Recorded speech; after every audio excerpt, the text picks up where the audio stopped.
Make some noise for Kim Berns!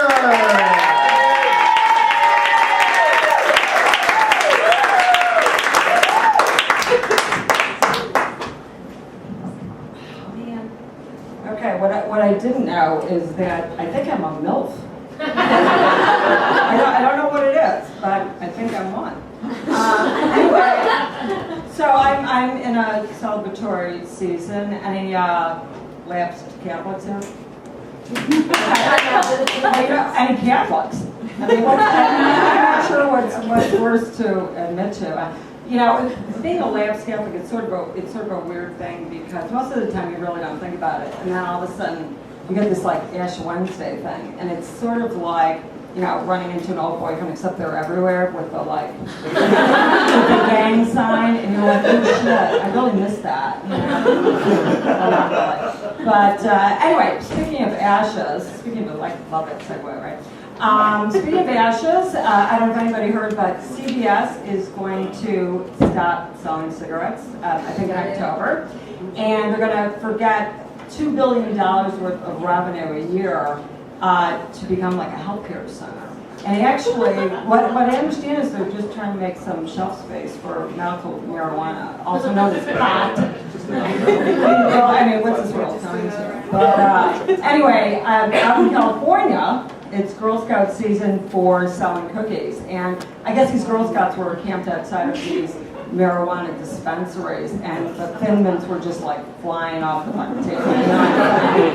And you know, they decided that they were doing so well, and they were selling so many cookies that these cadets were going to have a new badge. It's a new badge to go on their sash. It's called the Space Cadet.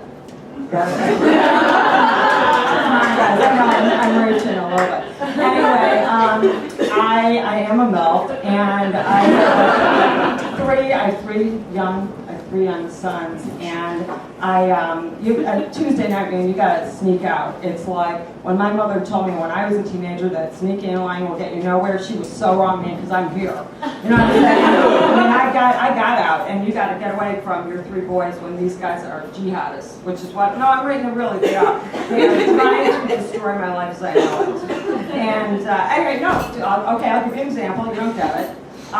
For example, my 5-year-old twins the other day said to me, "Mommy, how many days until you die?" No, I think they mean years. No, really, I think they mean years, but you don't know. So, or my 13-year-old son, he comes up to me and he says, "So, when's the last time you and Dad had sex?" And I'm like, "Really?"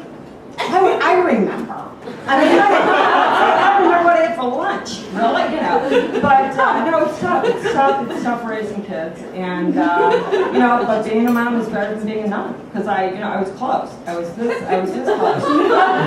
They were after me, and it was pre-lapsed Catholic days, and so they have my number. And you know, the thing is that as I got older, I realized that I have this real connection with the sisters, because I too married this Jewish guy who, you know, calls me, you know, he's my savior, and you know, and he keeps promising the second coming, which of course never happens.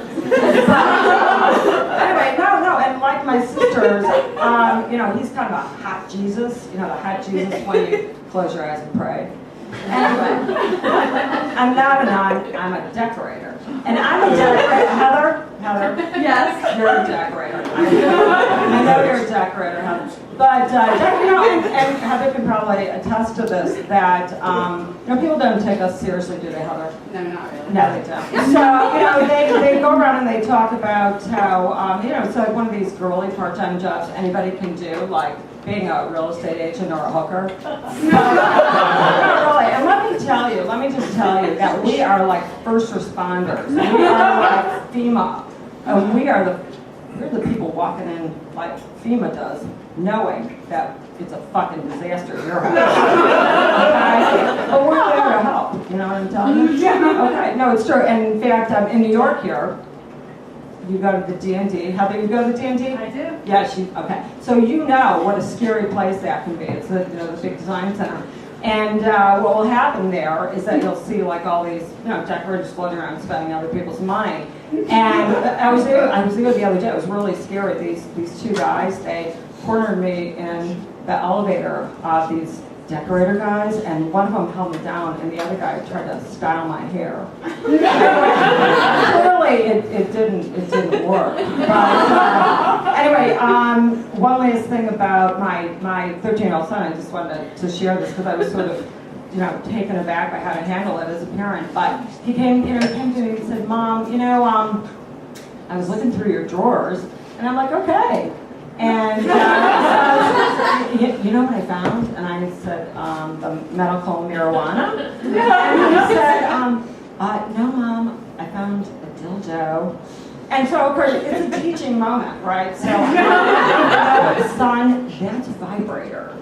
And he said, "Well, does that mean Dad's gay?"